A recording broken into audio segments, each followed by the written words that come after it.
Welcome to the Adventure Art Photography Podcast with CEO and founder John Adams. Adventure Art Photography will take you on an extraordinary experience to capture images in some of the most epic locations. They take care of all the tour details so you can simply show up and focus on your art. John joins us today for another inspiring conversation that will help take your photography to the next level.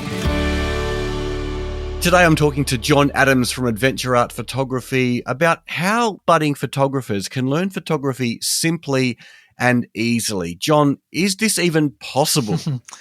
You know what? There is some tech that we can't get around to take really great photos, but that can be taught simply and easily, or it can be like complicated. So I guess the answer is yes, but there's a but there. You know, you do need to actually learn the basics as well. Yeah. So talk us through the basics and summarize it if you can. What are kind of the 3 tips you really need to be aware of? You probably heard me say about composition before. That's what we choose to put in the photo. A lot of people overlook that, but that's probably a good place to start. Secondly, settings. When it comes to understanding what these 3 words, aperture, ISO, and shutter speed, how they work together and what they actually do. Once you understand those 3 things, you're 90% there. What a lot of people do, it sounds really techie. Even when I mentioned that, I'm sure a few of you probably thought, what am I listening to? But when you understand those 3 and actually take the time to get the basics right without rushing on, then you've got a foundation.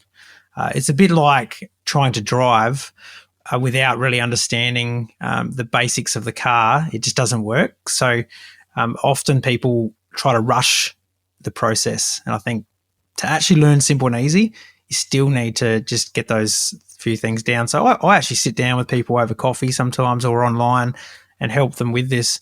And one of the things that I find is just slowing it right down for people to see it on their own camera and understand it makes all the difference. So when you're sitting down having a coffee or online, how do you break down those complex kind of photography concepts for the Luddites and simpletons like me? And how do you make them kind of simple and digestible for people that may not understand the technical detail? I think visual people, which photographers generally are, love the visual. And so I have some short clips as well as slides that really show really clearly how that works. But the real learning starts when you actually pick up your camera. And I think when people, whether it's online or in the cafe, when they actually take a photo at 2 different settings, they can see the change and then it makes sense. They can go home, and the great thing about digital photography is it does tell you the settings you took with every photo you take. So you can see those settings after you've taken them. So, you can go, oh, that's what I did and that's the result I got. So that sort of learning can be really priceless rather than just talking theory, which just in the end sounds like tech speech. If you ever know what I'm talking about, it's easy to get caught up in the tech.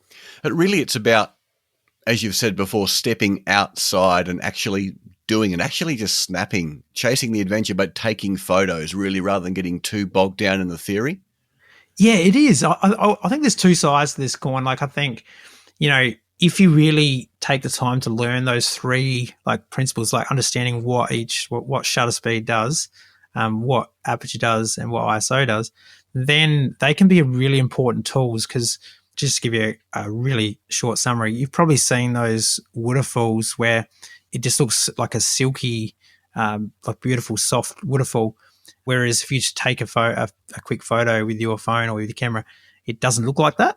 And that is just shutter speed, slowing the shot down. You get those really nice milky, or like an eagle coming down at 160 kilometers an hour, hitting, catching something over a river, which we do a bit. If your shutter speed isn't fast enough, you won't capture that action. So, you do have to know the basics, otherwise it doesn't work. So it's getting the basics on one side of the coin. And then secondly, it's just once you've got the basics, you can focus more fully on the adventure and not worry about them because you've got all that sorted, if you know what I mean. So yeah, there is that 2 sides. I mean, on one side it is just about enjoying nature and taking photos and being adventurous and that.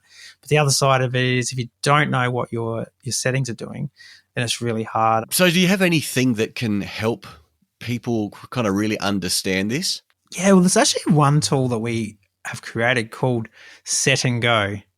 And basically what this is like for somebody that maybe finds all this tech stuff a bit too much, or they want to just know how to take a great landscape with their tripod, or even Milky Way or wildlife. We have these like 16 different scenarios in this Set and Go. And basically it just tells you what settings to dial into your camera and then what to adjust. For instance, like with wildlife, it will tell you set this, set that, and then adjust this. And it tells you step by step. So basically the idea is, and we've tested this with a lot of our guests, basically given them the cheat sheet and they have just gone out and said, oh, I would never have got that sunset if it wasn't for this, because I was able just to follow the step-by-step instructions, which are really simple, and I've taken the shot. Obviously, the more you do in photography, you want to understand it more for yourself, but it can be a really great tool just to set and go. So we'll leave a link to that in the show notes. That sounds great. And just to back up a little bit, you talked about shutter speed and slowing that down to get that silky water. Aperture and ISO, what do they do? Yeah, sure. I mean, obviously this is a short podcast, but aperture, just to simply and easily, it actually changes the diameter of the lens. I guess it's like a turning a tap on and off. When it's fully on, it's wide open and lets a lot of water through. Right. And when it's closed right up, when you turn it off, there's no water through. So it does that with light. So aperture will either let a lot of light through or not much light through. So it gives you this creative ability to adjust light and also depth. So you may have seen those portraits where the background's just really blurry and it looks amazing, like the person's like really sharp and the background's blurry, and you go, oh, how do they do that? That's aperture that's giving you that background. And vice versa with a landscape that just looks so sharp from close to you right through to that amazing mountain range or whatever's there. And that's aperture as well, that is adjusting that. So in the simplest answer now is just, it changes how much light and the depth that you get in the shot. And just summarize quickly, what is ISO? What does that do?